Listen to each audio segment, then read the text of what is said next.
Olá a todos e sejam muito bem-vindos. Hoje quero-vos contar uma história, mas é uma história especial, é uma história acerca de histórias. Vou falar hoje sobre a saga do herói ou a jornada do herói.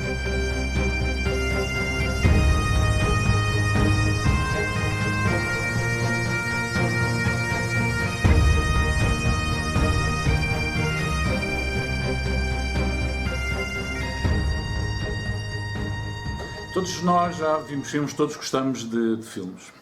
Se olharmos para a estrutura de um filme, não para o conteúdo, é muito fácil nós perdermos no conteúdo, que varia muito de filme para filme, mas se pensarmos na estrutura dos filmes, qual é que é a sequência e o que é que se passa a nível de estruturação de um filme, podemos verificar que os filmes e as histórias, até as próprias telenovelas, são todas muito parecidas. Na prática não varia muito. Então, o que é que caracteriza em termos estruturais um filme? E para vermos bem a diferença entre o que é estrutura e o que é conteúdo, imaginem que eu digo bom dia, ou imaginem que eu digo bom dia, enfim, parece que em termos de conteúdo estou a dizer a mesma coisa, mas em termos de forma ou de estrutura, o efeito é completamente diferente. Não é a mesma coisa dizer bom dia de dizer bom dia, não é? Então, na PNL estudamos muito, interessamos muito pela forma como as coisas são feitas, pela forma da comunicação. Então, se nós estudarmos a forma dos filmes, verificamos que todos eles são muito parecidos. O que acontece normalmente? Normalmente existe um herói, não é? Por isso é que este dia chama-se a saga do herói ou a jornada do herói. Então esse herói está muito bem lá na sua vidinha, descansadinho, na sua vida tranquila e simples, e de repente, pum, é chamado à ação, tem que agir. Alguma coisa se passa que faz com que ele deixe essa vida e tenha que começar a atuar, que tenha que se motivar a fazer algo. Aquilo que se passa pode ser as mais diferentes coisas, pode ser uma guerra, pode ser uma catástrofe, pode ser uma doença, pode ser um problema como o Covid que temos agora, não é? Alguma coisa acontece que o faz sair da sua vida normal.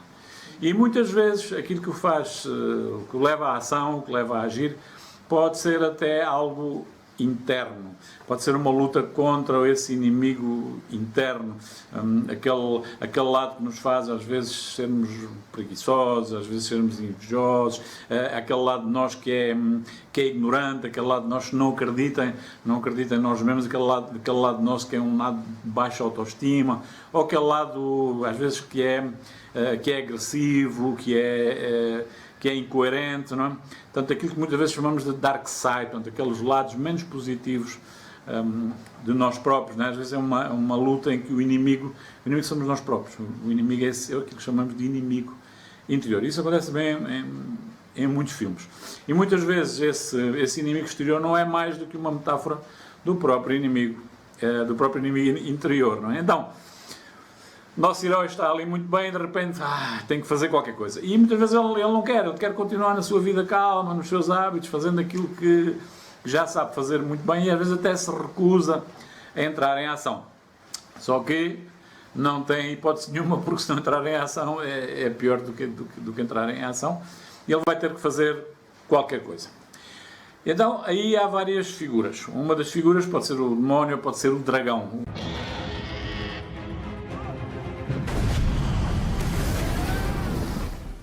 Quem é que representa o dragão? O dragão representa os nossos inimigos, muitas vezes esse mesmo inimigo interior, não é? Pode ser um dragão, pode ser um demónio, pode ser um vilão.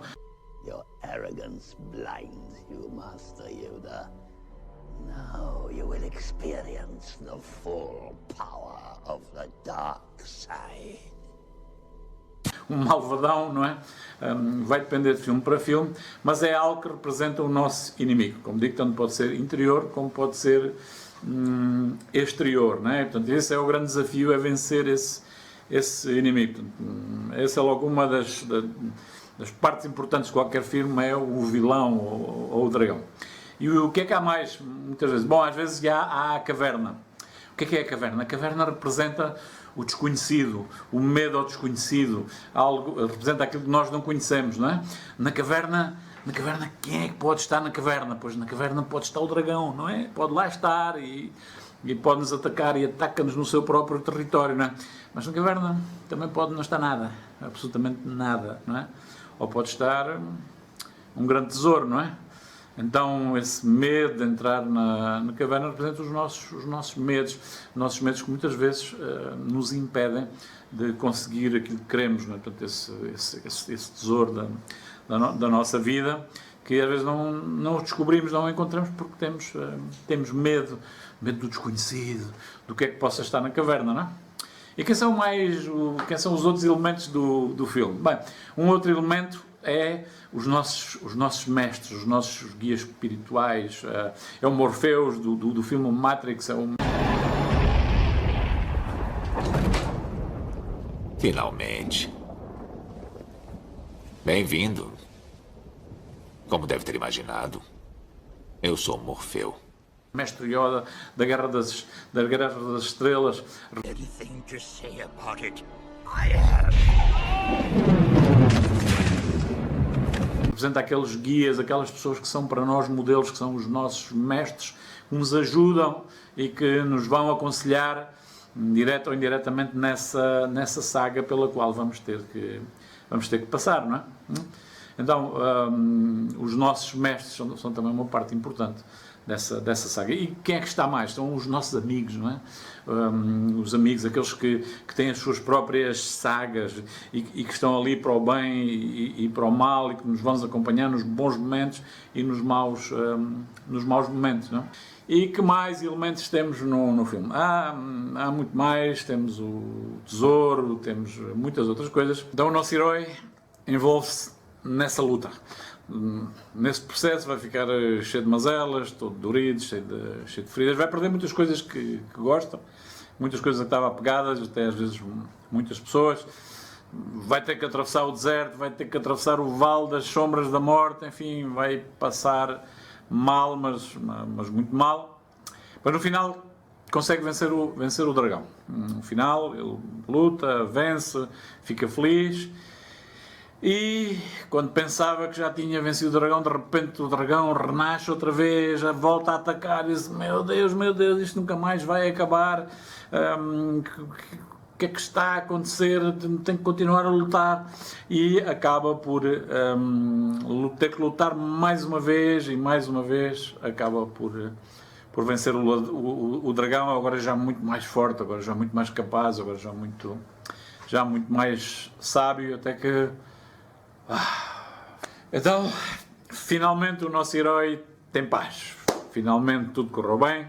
Finalmente conseguiu vencer o dragão. E o nosso herói neste momento está num estado em que ele é reconhecido ele próprio como um mestre. Fica iluminado, fica cheio daquilo que chama-se o enlightenment, a iluminação, fica cheio de sabedoria, fica cheio de poder, e às vezes com o poder vem também o dinheiro, porque o dinheiro é sempre uma consequência do poder, não é? E nesse momento ele diz: finalmente tenho paz, não é? E no meio dessa paz ele começa a ganhar um certo respeito pelo dragão, pelo seu antigo inimigo, começa a respeitá-lo, às vezes até ter umas certas saudades daqueles tempos de luta, e nessa iluminação às vezes até percebe que o dragão verdadeiramente não era o seu inimigo. O seu inimigo estava dentro de si, e quem ele conseguiu vencer foi realmente esse inimigo interior, porque se não fosse o dragão ele nem sequer estaria no sítio onde está, não teria obtido toda essa iluminação, todo esse poder, não é?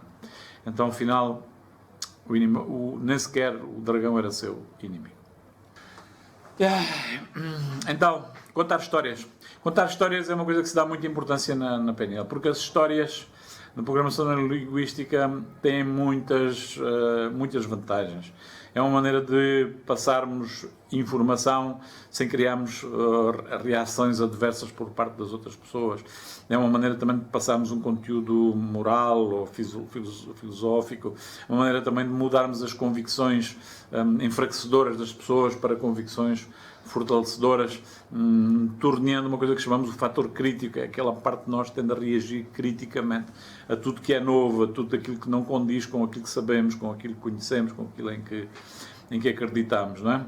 As histórias também são muito importantes para conseguirmos mudar os estados das pessoas, para fazer com que as pessoas se sintam bem, para fazer com que as pessoas sintam curiosidade, que sintam interesse, sintam satisfação, sintam autoconfiança, sintam foco, concentração, sintonia, qualquer que seja aquilo que chamamos de estados de poder. Isso é extremamente importante. Deixa-nos dar alguns exemplos. Nas vendas, todos os bons vendedores que eu conheço são muito bons contadores de histórias, são muito bons a contar anedotas. E o que é uma anedota? Uma anedota não é mais do que uma história que é realmente engraçada e que faz rir as pessoas. Os bons vendedores usam as histórias para conseguir transmitir aos seus clientes as vantagens e os aspectos de conveniência do produto que estão a vender, não é? E usam também as histórias para fazer com que os seus clientes se sintam bem. Liderança. Um verdadeiro líder, não é um chefe, há a diferença entre chefe e líder, são duas coisas completamente diferentes. Há muitos chefes, mas poucos líderes. O líder também tem que ser um bom contador de histórias, tem que contar histórias de superação, histórias de motivação, histórias de resiliência, histórias que mostrem que as pessoas são capazes mais do que aquilo que pensam que são capazes. Então, as histórias são muito importantes também na liderança. Onde mais são importantes as histórias na formação, para os professores. O professor tem que contar histórias que motivem, que criem interesse, que criem desejo de aprender. Fundamental aprendemos histórias e fundamental também aprendemos a razão pela qual eu contei essa história. E a razão pela qual eu contei esta história é muito simples, é que todos temos que passar por um momento de luta, ou seja, nenhum empresário, nenhum grande empreendedor deu com o sucesso, de repente está cheio de sucesso e está rico e diz, como é que eu cheguei aqui, nem sei como. Não, é um processo que inclui lutar, batalhar, enfrentar o chamado, sobretudo, esse inimigo interno. Não há inimigos externos, na verdade os inimigos são inimigos internos. É preciso empreender essa luta. Não é um processo fácil e não é um processo rápido, como já vimos, às vezes pode demorar, normalmente demora, mas no final entramos na caverna e vamos encontrar um grande tesouro.